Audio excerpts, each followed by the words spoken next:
আসসালামু আলাইকুম এভরিওয়ান। আশা করছি সবাই ভালো আছেন। আর যদি ভালো থেকেই থাকেন তাহলে কিন্তু একটা ছোট্ট কাজ করে ফেলতে হবে। সেটা কিন্তু আমার ফলোয়ার্সরা অবশ্যই জানেন। চ্যানেলটা অবশ্যই সাবস্ক্রাইব করে দিতে হবে। আর আপনার বন্ধুদের সাথে শেয়ার করতে ভুলবেন না। তো আজকে নতুন আরেকটা ভিডিও শুরু করলাম। আমি তো একটু বেশি বাহিরে খাওয়া-দাওয়া করি বলে আপনারা মনে করেন। ব্যাপারটা আসলে আমি বুঝি না। খাওয়া-দাওয়া ছাড়া কি আসলে কেউ বেঁচে থাকে? আমার তো মনে হয় না। তো ভাই আপনি বাসায় খাচ্ছেন, আমি বাসার বাহিরে খাচ্ছি। কোয়ান্টিটি তো সেই সেম পরিমাণেই খাচ্ছি। সেটাতে দোষের কি হলো বলেন তো? সবার তো ফুড টেস্ট একরকম হবে না। কেউ হয়তো ভাত ডাল খেতে পছন্দ করবে, কারো হয়তো বা আবার বাহিরে যেয়ে একটু ফ্রাইড রাইস খেতে ভালো লাগবে। এটাই তো নরমাল, তাই না? আর একেকজনের ভালো লাগে একেক রকম হবে। দেখবেন কারো ড্রাইভিং করতে ভালো লাগে, কারো অথবা অন্য রকমের হবিস আছে।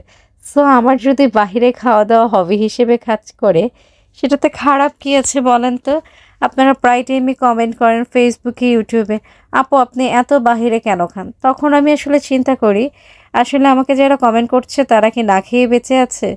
আমরা কিন্তু আসলে না খেয়ে কেউই বেঁচে থাকতে পারি না। সেজন্য আপনাদের এই কমেন্টটা আসলে মাঝে, মাঝে খুব ফানি হয়ে যায়। আপনাদের এই কমেন্ট নিয়ে আমি একদমই মন খারাপ করি না।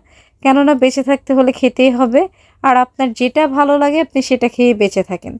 যদি সেটার পুষ্টিগুণ ঠিক থাকে, আপনি যদি অসুস্থ না হয়ে যান। অনেকেই বলে প্রতিদিন আপু বাহিরে খেলে আপনি অসুস্থ হয়ে যাবেন। হ্যাঁ, বাহিরে খাওয়াটা অবশ্যই স্বাস্থ্যের জন্য খারাপ। এটা যে আমার খুব ভালো হ্যাবিট সেটাও আমি বলছি না। কিন্তু দেখেন, যেহেতু আমি একদিনে কোনো হ্যাবিট ছাড়তে পারবো না, আমার সময় লাগবে।